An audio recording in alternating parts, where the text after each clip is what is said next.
여러분 안녕하세요. 전압과 전류, ohm의 법칙을 알아보도록 하겠습니다. 평소에 여러분들이 경험하는 정전기 현상, 손잡이를 손으로 댔을 때 갑자기 찌릿하고 느껴지는 경우가 있죠. 그것은 문 손잡이의 전자, 이 빨간색 전자가요, 손을 닿았을 때 오른쪽으로 쏙 넘어오는 현상을 말합니다. 이 전자 한두 개를 만나면 우리는 잠시 동안 찌릿하고 느끼게 되죠. 정전기가 아프긴 아프지만 실제로 죽을 만큼 아프진 않죠. 우리는 안 아프다라고 표현할 거예요. 우리는 이런 현상을 정전기라고 합니다.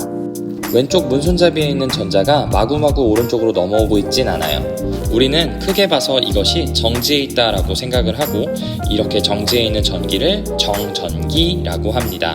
그러면 반대로는 움직이는 전기가 있겠죠? 운동하는 전기, 동전기라고 합니다. 동전기를 정전기와 비교해 보면서 설명해 보도록 할게요. 보시다시피 왼쪽에는 문손잡이가 있고요. 똑같이 빨간색 전자 몇 덩이가 있네요. 손을 가져다 대니까 아까는 한 덩이만 넘어왔던 것이 이제는 계속 흐르는 형태로 전자가 넘어옵니다. 이렇게 전자가 계속 넘어오는 현상, 이것을 감전이라고 하고 우리는 감전에 당하면 너무너무 아프다라고 느낄 것입니다. 이렇게 전기가 흐른다, 흐를 류자를 써서 전류, 동전기를 전류라고 부르고요. 멈춰있는 정전기를 우리는 전압이라고 부를 것입니다. 그러면 전압을 한 문장으로 요약해 보도록 할게요. 왼쪽에 문손잡이, 오른쪽엔 손. 왼쪽 문손잡이엔 전자가 많이 있죠? 오른쪽의 손에는 전자가 없죠. 그래서 전자가 많고 적은 차이가 나는 상태. 다시 한번, 전기가 많고 적은 차이 나는 상태를 우리는 전압이라고 합니다. 그러면 전류는 한 문장으로 어떻게 이야기할 수 있을까요? 똑같이 왼쪽에는 문손잡이에 전자가 많고 오른쪽에는 손에 전자가 하나도 없죠? 먼저 많고 적은 차이 나는 상태, 그러니까 전압이 있어야 그 다음 상태인 전류, 전기가 흐를 수가 있습니다. 그래서 많은 쪽에서 적은 쪽으로 흐름, 많은 쪽에서 적은 쪽으로 흐름, 이것이 바로 전류라고 합니다.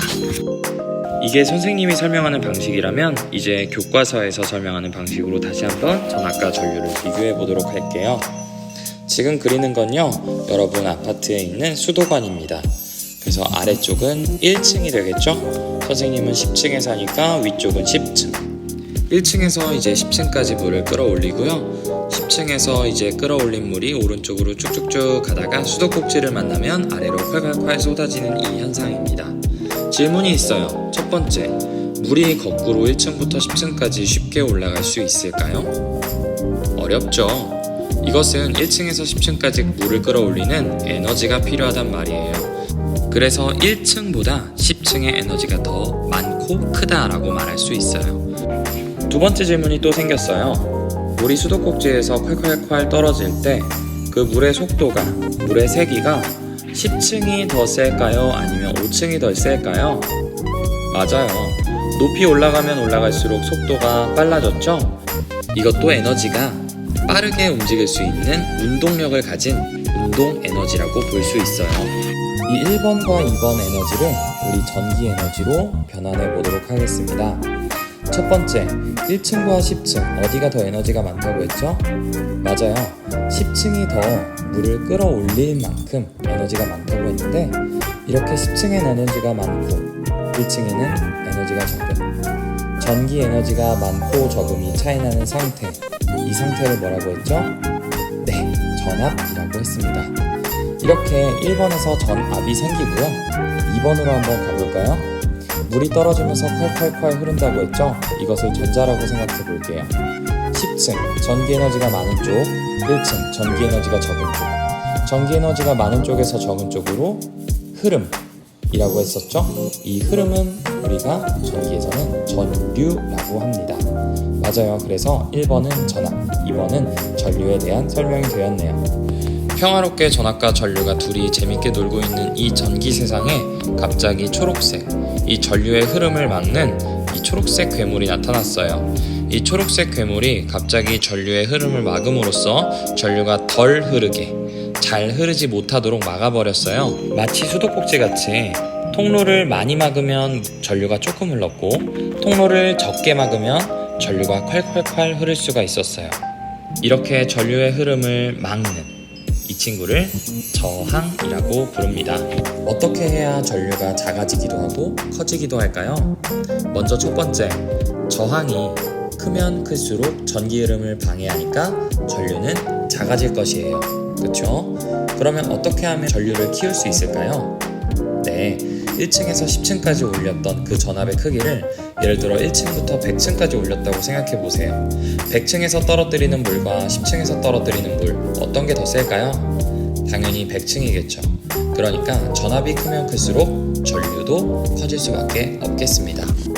그럼 오늘 배운 저항, 전압, 그리고 전류, 이 3대장은 과연 어떤 관계를 가지고 있는지 다른 표를 가지고 설명해 보도록 하겠습니다.